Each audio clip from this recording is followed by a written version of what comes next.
여러분 반갑습니다. 정박사입니다. 다들 즐거운 추석 연휴 보내셨습니까?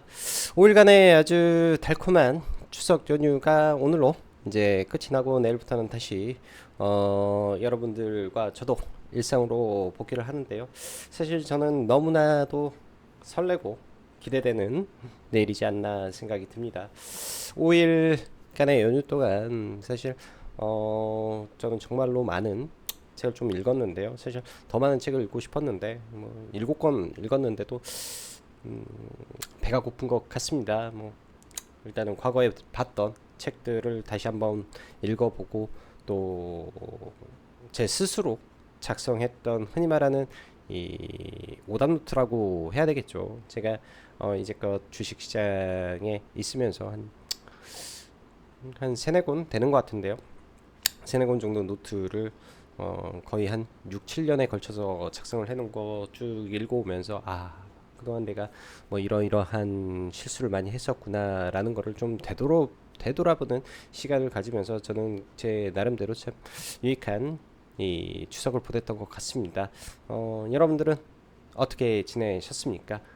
사실 각자의 삶이 있고 또 모두가 주식에 올인하는 건 아니죠. 또 각각의 이제 직업이 있으면서 주식을 이제 재테크 수단으로 하기 때문에 저는 또 다른 부분도 있겠지만은 사실 저는 이렇게 생각을 합니다. 뭐 주식이든 우리가 사는 세상사 모든 것에는요 시간이라는 게 분명히 필요하죠. 얼마만큼의 우리의 시간과 노력을 녹아 넣느냐에 따라서 그 결과는 판약에 갈리는 거고 그 노력의 크기만큼 이 시간이 단축된다라고 저는 믿습니다. 그러한 부분이 이제 긍정적인 부분에서 우리가 항상 생각을 하게 되면 결과론적으로 이렇게 추측됐던 우리의 지식들이 자기도 모르는 순간 자기의 이 포텐셜을 어느 순간에는 빵 하고 터트리는 그 전환 핀포인트가 있을 거라고 터닝 포인트가 있을 거라고 믿고 있기 때문에 뭐 시장 그리 녹록지는 않았죠. 8월 초부터 한 차례 엄청난 대폭락이 있었고 또 증시가 상당히 또 단기간에 빠르게 반등을 해준 이후에도 다시 한번 시장이 이 무너져 내리는 모습을 보였기 때문에 사실 그 구간에 누군가는 제가 보기에는 이 8월과 9월 딱 두 달의 시간이었으면 올해 손실을 다 복구할 정도로 충분했던 저는 시간이었을 거라고 생각을 합니다. 그만큼 시장의 강력한 변동성 속에서 엄청난 기회가 이 두 달 사이에 있었는데요. 사실 그 기회를 잡지 못하더라도 제가 볼 때 올해 하반기 세상의 이 경기 침체라는 우려감, 미국 증시가 폭락할 수도 있다라는 우려감, 금투세의 이 시행에 대한 우려감 등 모든 우려감 등이 사실은 제가 볼 때 역으로 우리가 생각을 하면 굉장히 좋은 기회의 시장이 우리 앞에 열려졌다. 이미 문은 열어졌다라고 저는 생각을 합니다. 굉장히 좋은 기회라고 판단을 하고요. 여러분들 이러한 시점에 증시가 이미 상당 부분 레벨이 다운되어 있는 상황이지 않습니까? 그렇기 때문에 제가 봤을 때는 기회라고 자신 있게 말씀을 드릴 수 있는 거죠. 그러한 기회에 그간 비싸서 못 샀던 종목군들이 많이 내려올 수 있기 때문에 좋은 기회를 잡았으면 좋겠다라는 생각으로 시장에 부정적인 시각이 많았을 때 기회 문이 크게 열린다. 라는 주제로 오늘 이야기해 보도록 하겠습니다. 자, FOMC 어떻게 되든 금투세 유예 가능성에 우리는 베팅을 해야 됩니다. 민심은 천심이라고 했습니다. 민주당 이를 거스를 수 없는 부분까지 저는 왔다라고 생각을 하기 때문에 금투세로 인한 우리 증시가 글로벌 증시 대비해서 급격하게 8월달에 빠진 부분이 분명히 눈으로 9월달에 빠진 부분이 분명히 확인이 되었기 때문에 이는 더더욱 더 증시의 호재로 작용해 줄 가능성이 높다라고 보여주고요.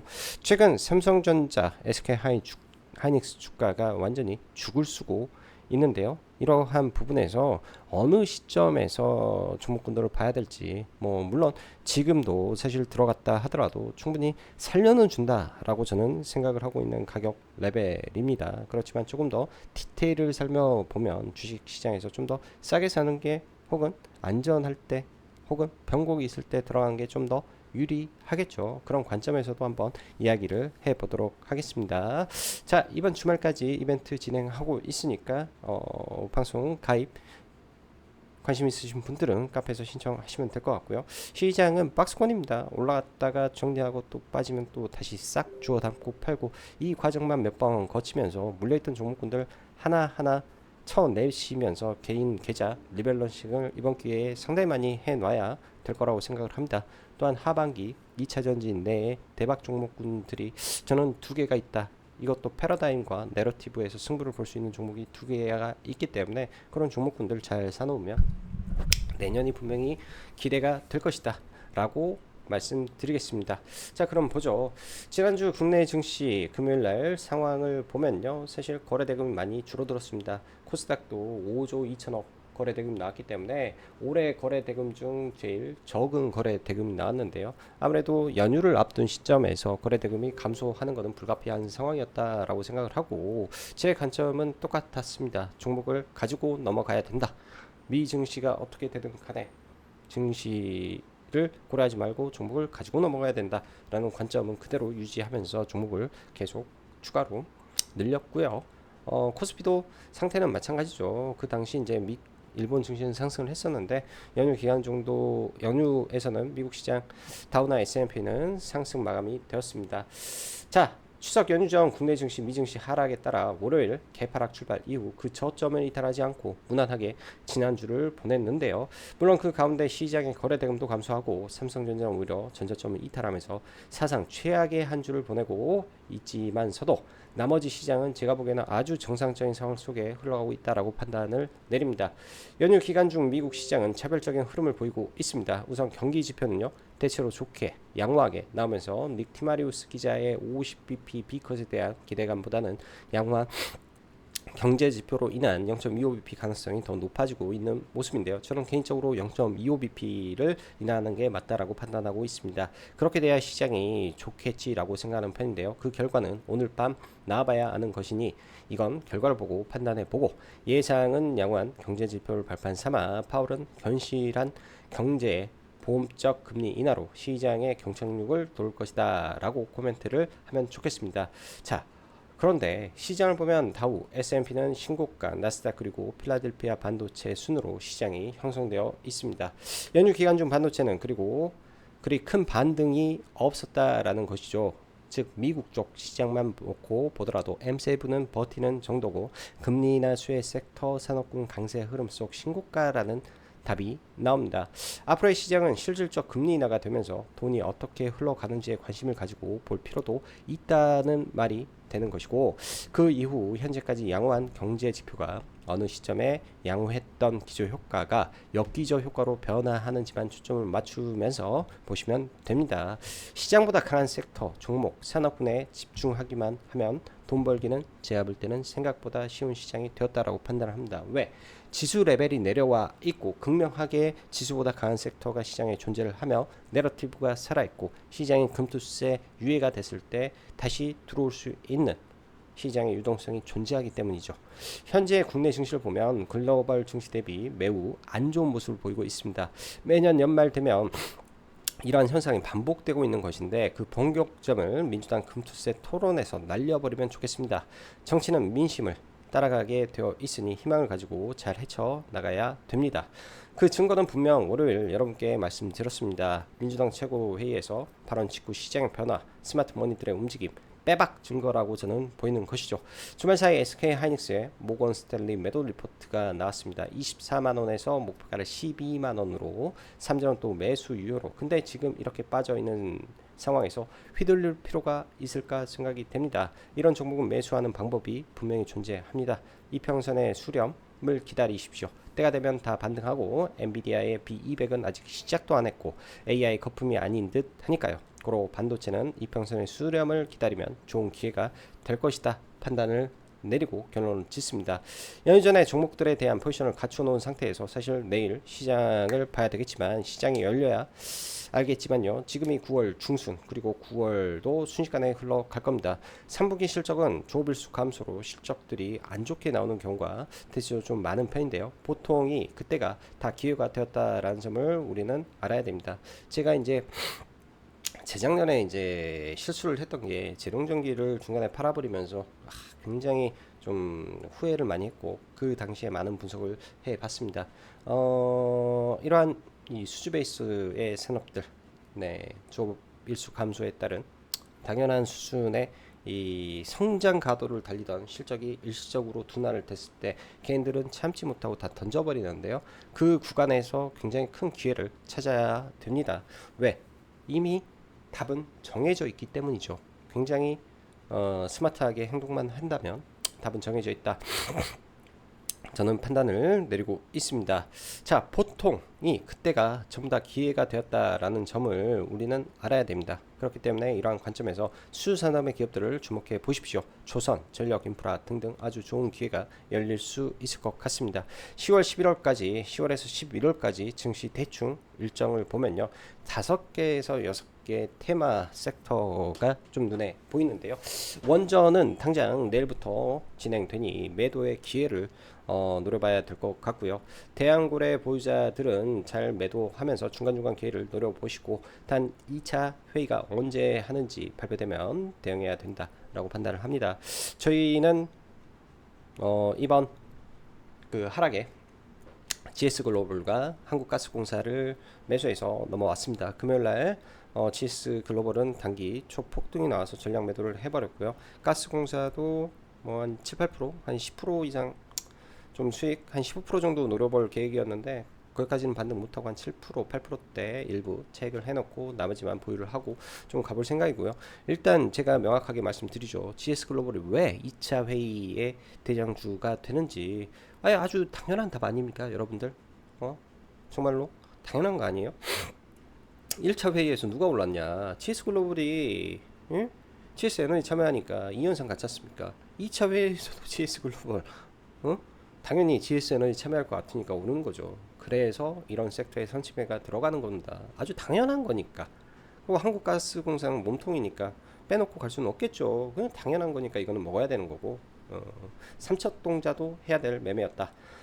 자, 그리고 9월 27일 마이크론 실적 발표가 반도체 단기 반등 정도 해줄 것으로 보여집니다.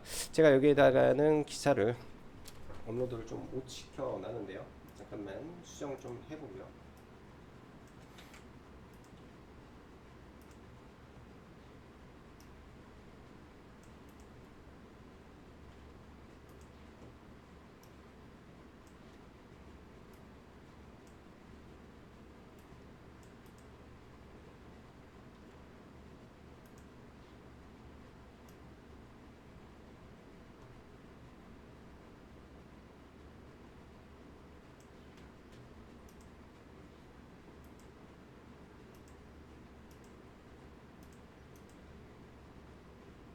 잠시만요.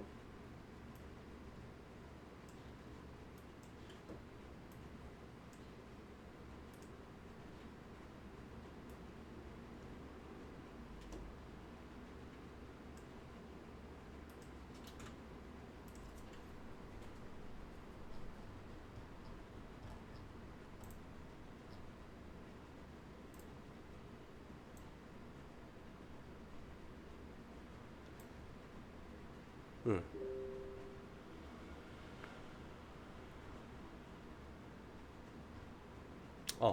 마이크론 실적 발표가 9월 27일이 예정이 되어 있죠. 3분기 실적까지는 전부 다 좋을 가능성이 높습니다. 뭐 물론 이제 뭐 재고자산 관련한 이 추정치가 떨어지면서 삼성전자나 SK 하이닉스의 실적이 일부 떨어지긴 하겠지만 절대치가 있기 때문에 그 기대감에 반등은 해줄 수 있을 거라고 좀 보여집니다.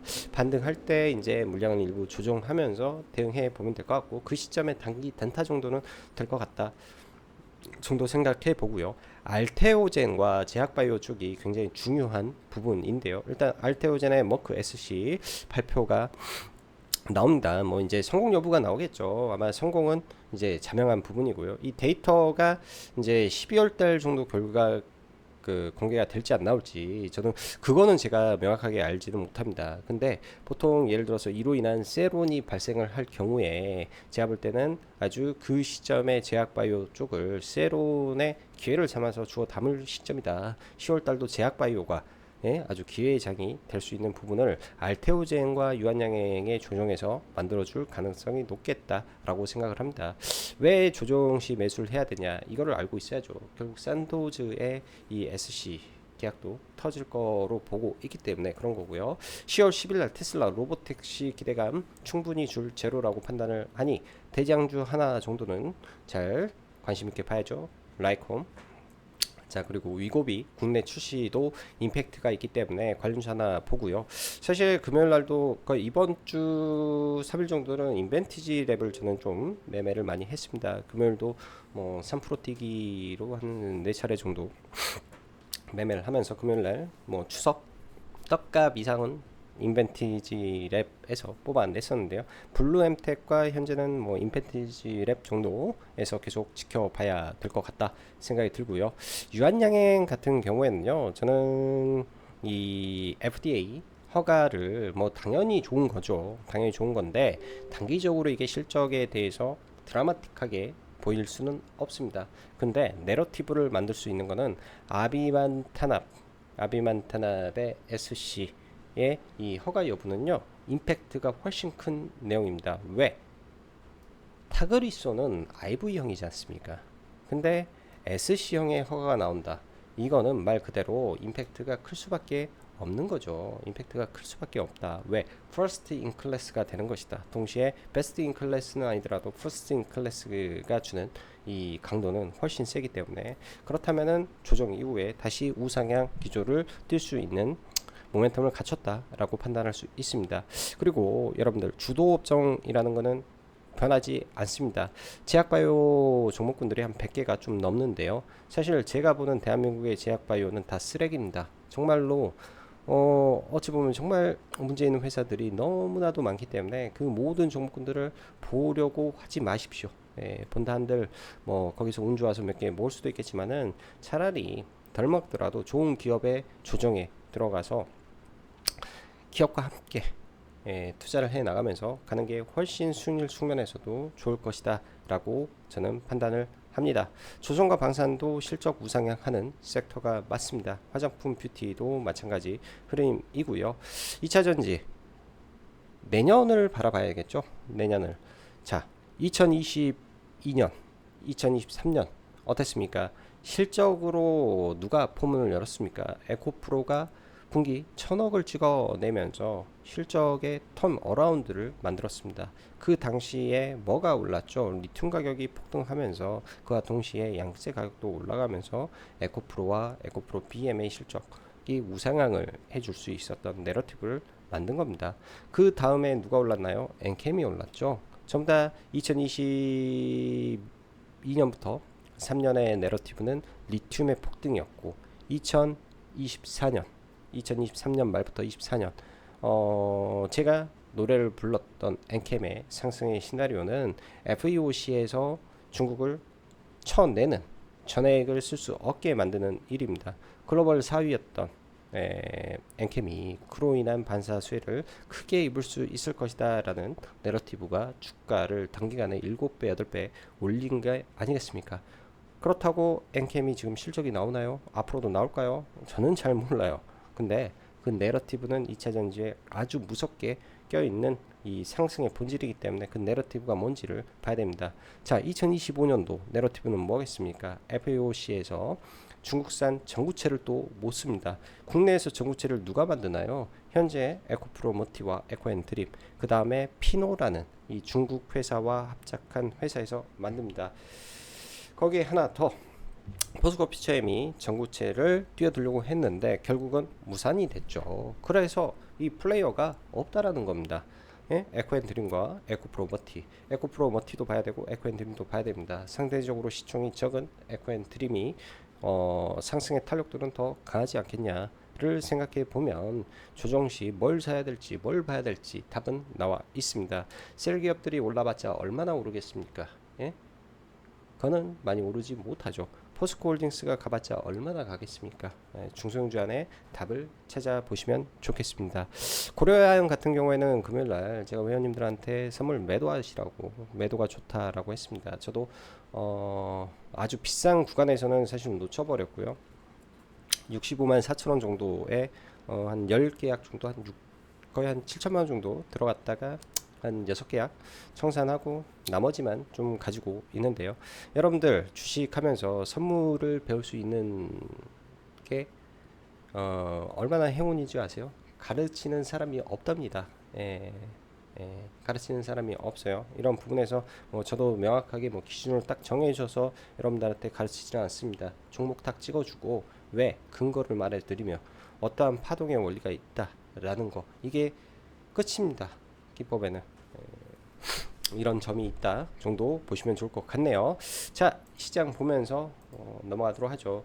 오늘은 잠깐 해외 차트를 좀 볼게요. 아까 이제 기저효과에 대한 이야기를 드렸고, 미국 시장이 지금 굉장히 뜨거운 가운데 만에 하나 시장이 흔들리게 되면 그거를 주목해야 된다라고 말씀드렸는데요.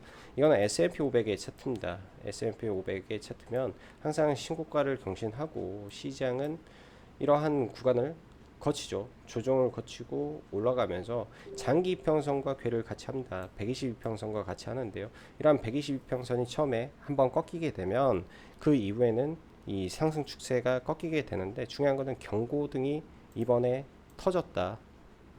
S&P 500에서 경고등이 분명히 터졌다. 이 구간에서 한번 이탈할 수도 있었었는데 이탈하지는 않았고 질적 반등을 했죠. 그러면서 반등을 해서 지금까지 시장에 올라왔습니다. 여기는 확실하게 이탈한 이후에 이렇게 삼산을 그리고 올라가고 있는데요. 여기서 추세적으로 반등한들 이 이평선을 다시 깨는 그 시점에서는 특별히 주의를 해야 된다라고 저는 생각이 드네요. 왜? 파동으로 놓고 보면 파동이 이렇게 해서 여기서 한 번 더 올라가면 5파가 됩니다. 여기에서부터 파동이 시작됐다 혹은 여기서부터 시작됐다 하더라도 여기서 시작됐으면 1, 2, 3, 4, 5 끝 파동이란 말이에요. 마지막 파동. 예? 5파동이기 때문에 이제는 주의를 해야 되죠. 그 주봉상으로도 명확하죠. 1파동, 2, 3, 4. 여기는 4가 나왔으니까 5가 나온다고 하더라도 주의해야 된다라는 답이 나옵니다. 미국 시장에서도 이 주봉에서 10주선, 그 20주선 깨지게 되면은 굉장히 크게 빠지게 되는데요. 크랙이 여기서 지지받고 여기서 일시적 이탈 이후에 올라가는데, 이 주봉의 20주선이 깨지게 되면 이런 식의 패턴을 그릴 수 있다.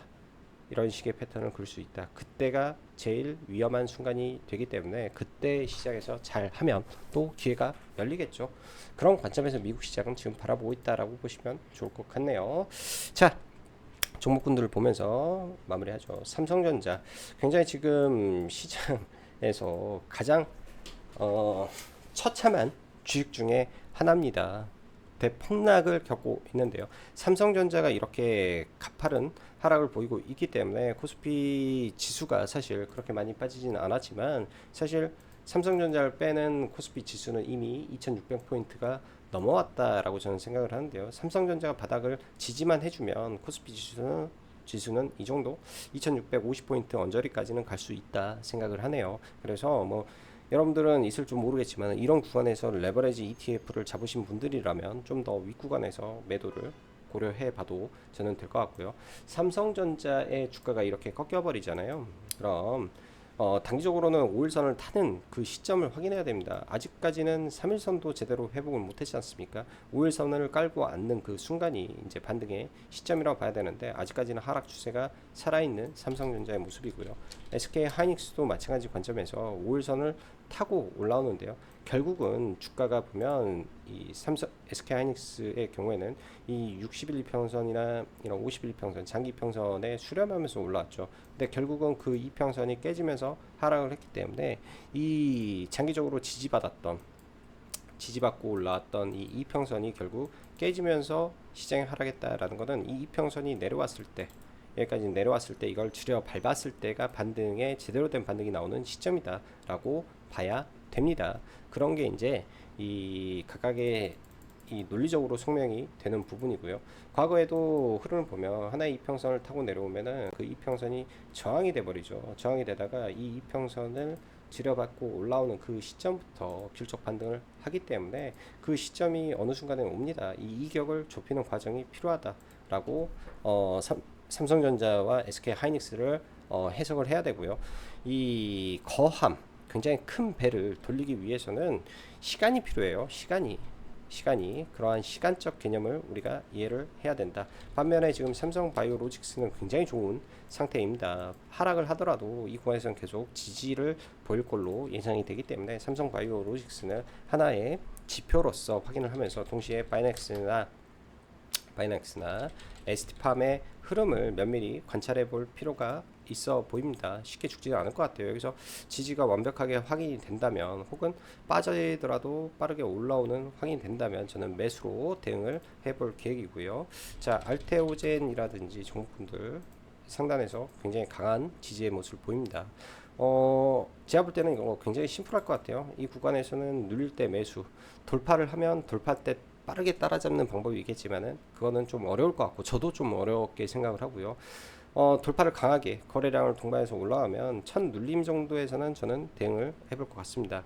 만에 하나 얘가 이제 이렇게 세론이 이렇게 나온다고 치자고요. 나오면은 뭐 한 번 정도 돌파했다가 다시 올라갈 수 있을 거로 생각이 들어요. 세론이 나올 수도 있으니까 봐야 되고, 동시에 이런 알테오젠의 흐름 속에서 뭐 리가캠이나 ABL 바이오 빠지면 계속 지켜보고 저점에서 매수로 대응해야죠. 저는 이거 적정 시총 기준으로 계속 잡고 본다. 처음부터 변함이 없다 계속 말씀드리고요. 유한양행의 경우에는 이제 급등을 했습니다. 굉장히 강력한 힘에 의해서 급등을 했는데 최근에 보면 개인들 위에서 매수세가 계속 이어지고 있고 수급이 많이 꼬여 있는 상태라고 저는 판단을 하는데요. 이렇게 급등한 상태에서 단기적으로 길적 반등에 실패를 하게 되면은 주가는 빠지는 경우가 상당히 많습니다. 그래서 이런 구간에서 비중을 확대하는 전략, 그러니까 21선에서 길적 매매는 가능하지만은 여기에서는 저는 적합하지 않다 생각을 하고요.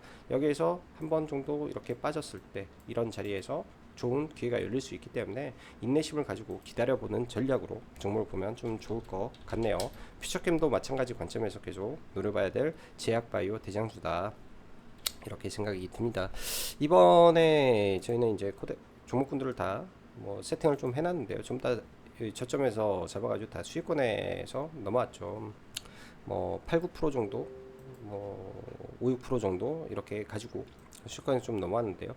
항상 동일한 잣대에서 시장을 바라보십시오. 시장이 많이 과도하게 밀렸을 때는 이런 증시의 이 기초가 되는 ETF를 사고 개별 종목 중에서 강한 모멘텀을 가진 종목군들을 매수를 해서 넘어오는 전략들 나쁘지 않지 않습니까? 그래서 대한고래, 시장에서 소외되지 않는 테마 섹터 중에 하나, 시장의 노이즈에 흔들리지 않은 섹터 중에 하나라는 판단에서 본 거기 때문에 이런 종목군들 잘 봐야 될 것 같습니다. 자, ETF 받고 또 HK 이노엔 얘도 굉장히 좋은 모습이죠. 지금 돌파 이후에 조정인데 지금은 좀 들어가기 좀 그렇고요. 추후에 SK 바이오팜도 관심 있게 좀 보고 있습니다. 조정이 좀 깊어지면 또 3분기 실적 발표 계속 나오니까 매 분기마다 실적 발표 때 양호한 흐름으로 이어질 가능성이 높기 때문에요. 이런 첫 거래가 터지는 구간 언저리를 좋은 기회의 자리로 일단은 생각하고 보고 있다 정도 보시면 좋을 것 같습니다. 화장품 잠깐 볼게요. 제닉이라는 종목이 정말 엄청나게 올랐어요. 이런 종목이 첫 조정을 좀 세게 받을 때가 저는 기회일 것 같은데요. 한번 기다려 보고요. 제닉 지금 화장품주의 초 대박주가 지금 나왔기 때문에 제닉은 계속 봐야 되고, 그 다음에 VT도 좋은 흐름 이어지고 있는데 대체적으로 주가들이 실적이 물론 동반이 되지만 좀 높습니다. 그래서 화장품주는 그 실적에 대한 메리트로 보기에는 조금 부족해서 좀 보기가 좀 그렇고요. HD 현대중공업과 HD 한국조선해양이 있는데요. 일단 이들 종목은 매수를 해서 여기서 샀고요. 여기 샀네요. 한 이 정도 될 거예요. 여기죠. 여기서 매수를 해서 일단은 보유하고 넘어가고 있는데요. 단기적으로는 이런 구간에서는 뭐 1차적으로 매도를 좀 하고, 대형주에서 7% 먹는 거는 쉬운 거 아니에요. 하고 뭐 일부 매도한 다음에 좀 조정 받으면은 뭐 이 근처 사이에서 살 것 같습니다. 일부 매도, 그 다음에 빠지면 비중을 확대하는 전략으로 트레이딩하고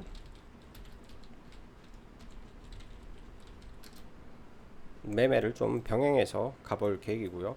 자, 한국조선해양도 마찬가지죠. 이런 구간에서 저항을 받고 좀 밀리면 다시 보는 관점에서 봐야 되고, 조선 종목 안에서는 HD, 현대, 마린, 엔진이 있는데 단기적으로 굉장히 강력한 파동을 보여서 이런 이평선들이 좀 내려와야 됩니다. 올라가게 되면 단기 저항을 받기 때문에 올라가는 거는 반등에 매도하고, 내려왔을 때 어떻게 되는지 현상을 확인해 볼 필요가 있다. 방산도 주식들이 꺾이지가 않았어요. 방산 종목군들도 꺾이지가 않았기 때문에 이들 종목군들도 지금 굉장히 강력한 상승 추세를 가지고 있다라고 봐야죠. 대한고래 잠깐 보면요. 대한고래 GS 글로벌이 이때 굉장히 강력한 상승을 보였습니다. 예? 이 1차 전략회의에 참가했다라는 명분이죠. 그 중간에 뭐가 셌습니까? 화성밸브가 세고 한선 엔지니어링이 각각의 이유로 강세였죠. 한선 엔지니어링의 내러티브는 그 해외 이 대형 그 자원개발사 앱선모빌 관련주로 해서 그때 상을 보내고 올라왔었으니까 앱선모빌의 이슈가 나왔을 때 강할 수 있는 거다. 근데 당장 국내 이슈에서는 GS 글로벌이 강하니까 GS 글로벌을 편입해 놔야 된다. 뭐 이런 거고요. 저는 좀 발매도가 돼서 제가 한 15%대 나머지 물량은 다 정산을 했었는데요. 이 정도에 다 팔았는데 그 중간중간에 팔아먹은 게 있어가지고 이 위에 이 추가 5, 6%를 좀 못 먹은 것 같아요. 그게 좀 아쉽더라고요. 3,800원, 3,850원에 다 팔아버려가지고 다 못 먹었습니다. 그래서 좀 아쉽고, 계좌 수익률로 보면 한 13% 정도의 전량 매도가 된 것 같아요. 여기서 샀으니까, 여기서 이렇게 사서 넘어왔으니까, 뭐 여기서 수익 좀 아쉬웠던 것 같습니다. 가스공사도 대체로 여기서 들어갔으니까요. 일부 매도를 깔아놓고 나머지 보고 있고, 한전산업도 마찬가지로 최근에 여기 들어가서 다 매도하고, 우리 기술도 우리 기술은 여기는 아니고 시가 눌릴 때 들어가서 한 번, 두 번, 세 번 종가에 좀 사서 약수익권으로 일단은 넘어가고 있고, 나머지 원전주는 또 보유한 상태에서 가지고 있습니다. 그렇게 되면 제가 추석 전에 여러분들한테 이야기 드렸던 시장의 섹터와 종목군들에 대한 뷰, 방향성, 매매 전략 똑같이 하고 있다라는 거죠. 전혀 다른 게 하나도 없습니다. 종목군들에 대해서 관련된 생각, 정리, 그냥 그 말 그대로 다 행동, 실천 다 하고 있다라고 보시면 될 것 같고요. 뭐 시장의 방향성은 계속 그렇게 갈 가능성이 높기 때문에 계속 이 안에서 종목군들을 보시면 어렵지 않은 시장 흐름이 되지 않겠느냐 정도 생각이 듭니다. 자, 그리고 뭐 사실 종목군들을 보자면 정말로 많은 종목군들이 존재합니다. 일일이 다 말하기도 힘들 정도인데요. 아까 이제 2차 전지에 대한 전액 이야기를 하면서 다시 2차 전지를 좀 이야기해 보면요. 2차 전지 산업이 지금 뭐 변화가 있습니까? 전혀 없습니다. 네, 좋아집니까? 아니요. 좋아질 기미가 저는 하나도 안 보입니다. 근데요, 2차 전지는 우리가 그런 식으로 사고를 가지고 보면 매매할 수가 없습니다. 저는 그렇게 생각을 합니다. 생물보안법 관련해서도 사실상 이번에 이 허가가 되더라도 당장 이 정확한 시행 일자는 2030년부터 2029년부터로 많이 알려지는데, 주식은 선반영이죠. 전기차의 이 변화, 패러다임의 변화도 그냥 그런 거예요. 그렇게 이해를 하는 게 주식은 맞는 거고요. 에코프로 이렇게 미친 듯이 올라간 종목을 다시 올려주겠습니까? 안 올려준단 말이에요. 올려는 주겠죠. 뭐 장기 편성 갔다가 빠졌다가. 그렇기 때문에 이쪽은 답이 아니다. 양극재는 답이 아니다 봐야 되고, 내러티브는 내년 2025년도부터 전구체가 중국산을 못 쓴다, 이게 내러티브 아니겠습니까? 그럼 국내에 전구체 하는 기업이 몇 개가 있냐? 장기 평선을 수렴을 하고 있기 때문에 단기적으로는 이런 이평선의 저항은 받을 겁니다. 저항을 받고 또 밀리기도 하겠죠. 혹은 이렇게까지 올라왔다가 한 번 정도 밀릴 수 있을 것 같습니다. 제가 보는 관점에서는 주가의 바닥 근처에서 여기서 뭐 빠져봤자 얼마냐. 내가 감당할 수 있는 거, 뭐 마이너스 10% 이상 빠지게 되면 뭐 물량을 반으로 줄인다라든지 가격 조정을 좀 해서 본다든지 이런 방법도 있으니까 지금 구간에서는 좀 조정 시 접근해 볼 만한 가치가 있는 것 같다, 이런 생각이 듭니다. 에코프로 BM은 바닥을 깨고 땅굴 팔고 내려가는 가운데 에코프로 머티가 올라오고 있다라는 것도 주가의 차별점이 분명히 존재하고 있다라고 봐야 되는 거겠죠. 예, 그런 관점에서 2차 전지를 보시면 답이 열릴 수 있을 거다 생각이 드네요. 자, 그리고 인벤티지 랩도 지금 흐름이 좋았는데요. 이런 거는요, 제가 회원님들한테 차트에 대한 설명을 드리면서 정말로 강조를 많이 했어요. 이 정석적인 패턴에 주목해라. 내가 이 종목은 참 안 좋게 보지만 계속 매매를 하는 이유는 이 매집의 흔적이 너무나 이상적이지 않냐. 이거는 매집이다. 돌파할 때마다 돌파를 탔던 것 같은데요. 며칠 동안은 거의 이 종목에서 계속 매매를 많이 했던 것 같아요. 지금 거의 이번 주에는 여기서 수익을 누적해 가지고 쭉 올라왔던 것 같은데, 매매는 잘 성공적으로 마무리했던 종목인 것 같습니다. 단기적으로 4일간 연속적인 상승이 나왔기 때문에 추가적으로 보는 거는 지금 구간에서는 좀 오바다라는 생각이 좀 들고요. 이 만들어진 시장의 흐름 안에서 이 앞에 이 산을 거래량이 증가된 흐름을 보고 이 이후에 이 윗꼬리를 잡아먹었다라는 것 자체, 그 다음에 이 위에를 돌파한 흐름 자체에서 시장에 멈출 수 없는 힘을 우리는 알아야 됩니다.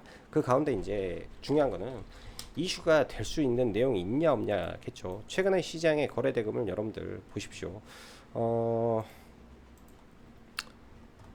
기법, 뭐 방법 이런 게 중요한 게 아니라 시장의 돈의 흐름이 굉장히 중요한데요. 하루에 거래 대금이 터지는 종목을 보십시오. 1000억이 넘는 게 쉽습니까? 요새? 예? 1000억이 잘 안 터진단 말이에요. 1000억 넘는 게 고작 21종목뿐이 안 나옵니다.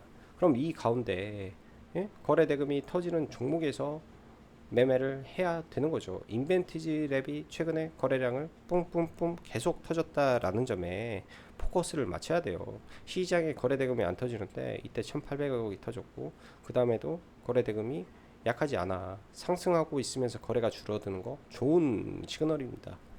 예, 좋은 시그널이라고요. 매물을 흡수하면서 올라갔기 때문에 좋은 시그널, 이런 시그널들이 주가의 방향성을, 그 다음에 종목 선정에 이 확률을 높여주는 겁니다. 1차적으로 주식의 기법이라는 거는요, 종목이에요. 종목이 긍정적이어야, 종목이 양회야, 예? 종목이 정상적이어야 매매가 수월하죠. 종목이 안 좋으면 어떠한 기법도 맞아떨어지질 않습니다. 그래서 종목이 우선이고, 그 다음에 자기가 알고 있는, 자기가 잘하는 기법을 활용해서 시장을 대응하는 것이다 라고 보시면 될 것 같습니다. 자, 내일은 또 연휴 이후에 또 새로운 시장이 열립니다. FMC가 어떻게 가든 간에 깨지 마시고 시장 긍정적이게 보시면 좋을 것 같습니다. 지금 시장은 정말로 어려운 사람들한테는 어려울 수도 있겠지만은 사실 모든 게 싸졌어요. 핵심은 그거예요. 모든 게 한 2달 전보다 싸졌다. 현대중공 얼마나 좋았습니까? 근데 이런 종목도 고점 대비해서 거의 단기간에 20-30% 빼버리는 그런 레벨의 종목군들이 너무 많다라는 것을 우리가 인지하고 시장을 바라보시는 게 긍정적인 사고방식 아닐까요? 자, 오늘도 영상 시청해 주셔서 감사하고 여기까지 장훈박사였습니다. 감사합니다.